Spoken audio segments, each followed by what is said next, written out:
For a while now, Brewmaster has felt like you needed to grow extra fingers to play the spec. It's not a secret that Brew has suffered from button bloat throughout Dragonflight. It's had its fair share of bugs, tuning choices that turn my face into a literal question mark, and not to mention the convoluted design. But that doesn't mean it wasn't fun being a glorified DPS. Whether you're one of the brave souls who embrace the complexity of the spec during Dragonflight, or you're taking it on for the very first time, you'll be glad to know the War Within feels a lot better. I'm Nate, a main tank for Method, and this is my first impressions of Brewmaster in the expansion The War Within. Usual boring disclaimer that no one really cares about. This is all subject to change between now and when it actually goes live. That and during testing we were scaled to below normal raid item level, and the lack of secondary stats we had could literally bring a grown man to tears. Drop a like on the video or sub to the channel for more tanking stuff, and a huge thank you to everyone who has made my recent Twitch streams so enjoyable. With the transition from Dragonflight to Beta, Brewmaster has gone through a bit of a transformation, with new talents introduced, old ones removed or made baseline, and a good old shake up of the tree itself. Brew is looking exceptional so far. We received a new talent called Elixir of Determination, where when you fall below 40% health you gain an absorb shield based on what you've recently purified, or a minimum of 20% of your max HP. This effect has a whopping 15-second cooldown. At first glance this talent is, well, absolutely insane, and at a second, third and fourth to be honest. But surprisingly, it's only once you've seen how much it does in-game that you begin to understand just how strong this is, especially for a 1-point talent. We've also been given a new talent by the name of Strike at Dawn, which seems rather fitting that it's tied to Rising Sun Kick, good job Blizzard, making your Rising Sun Kick grant you a stack of Elusive Brawler. In that same vein, we have another new talent called One with the Wind that gives you a 10% chance not to reset your Elusive Brawler stacks when you dodge. Both of these talents are very nice in Mythic Plus. Ever heard of Ox Dance? Well, it's our fancy new capstone. Essentially, when you purify, you get stacks of Ox Dance based on your stagger level. When you take damage that is more than 60% of your current HP, a stack is consumed to increase the amount you stagger. This is decent in harder content, and anything that can make stagger more than useless is a positive thing in my book. It has 2 capstones below it, one making your Rising Sun Kick apply stacks of Ox Dance, and the other reducing the amount you need to take to 40% of your current HP, down from the original 60. Neither of these were particularly enticing, but literally as I'm writing this, Blizzard has buffed it, so if that doesn't tell you that there's more tuning to come, I don't know what will. Moving on, here's a list of what talents were just flat out removed, and a notable mention of the changes made to Anvil and Stave, as well as the Nazal talents.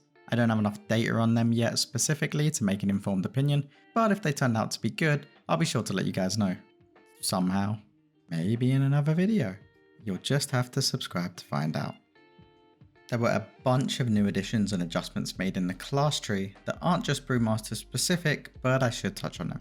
From Lighter Than Air giving us even more mobility with a double jump dash after we roll, to a Soothe on Paralysis. It seems we are getting some nice utility to play with, albeit pretty weird to tie a Soothe to Para, but I'll take what I can get. We have Clash being usable now too, which I personally loved back in the expansion that we just won't name. And last but not least, my personal favourite, being able to spam Transcendence for 10 seconds. So it's not actually 10 seconds, you can use it twice within 10 seconds. Carry on. And TP around like I'm cosplaying Blizzard's favourite spandex wearing headache. Or there's this one that lets me transcend to an ally like a Wish.com Wormstone. In all seriousness, Brewmaster has a huge arsenal of toys to play with now, and it feels really refreshing. As someone who has had Brew close to heart, that's also gone by the way, and Generous Poor thank god, I'm loving playing it on beta right now.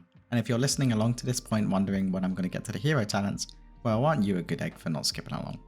Hero talents, Blizzard's way of providing us more talents and power, but without the complication of rebuilding the talent trees yet again. You'll have access to 2 for each spec you play, and you can freely swap between them whenever you feel like. If you're a long-time viewer of mine, you might be confused as to why I'm talking about Brewmaster first when I literally was a part of the DK Sanlayan dev interview.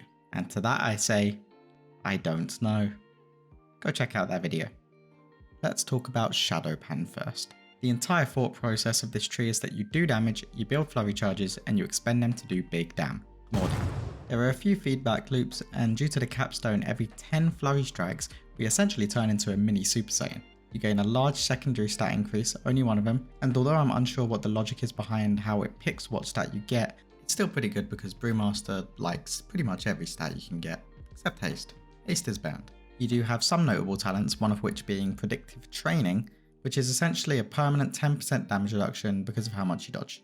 However, I will say the way you unleash your flurry charges being based on energy expenditure does feel pretty odd. It's not something you can control particularly well for the most part, which is less than ideal and did lead to a few very sad procs. But overall, it is a very passive tree that doesn't require much thought. On the other side of things, we have Master of Harmony. This one was personally my favourite, and as we dive into it more, I'll explain why. Aspect of Harmony is something you'll become very familiar with if you decide this is the tree for you. You store something known as Vitality, which builds up from 20% of the damage you deal and 10% of your effective healing. To expel this stored vitality, you have to use Celestial Brew. This applies a dot that spreads that also increases the damage of your spells and abilities for 8 seconds after the fact. There are just layers to this, like an onion. And I know what you're thinking, oh no, another defensive ability used offensively. Anyway, actually to my surprise I've seen a lot of people saying that the playstyle of Master of Harmony is stale and boring, but I actually prefer it a lot.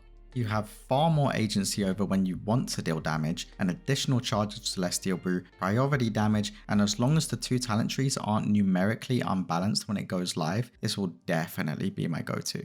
So there we have it, a breath of fresh air in my Brewmaster loving lungs. Out with the old and in with the new.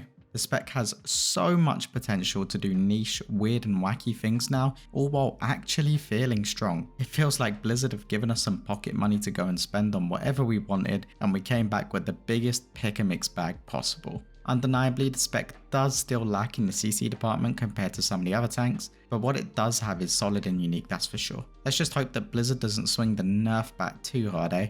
I've been Nate, cheers for watching, and thank you to the supporters over on Twitch. Be sure to check out the description for all my social links, and have a great day.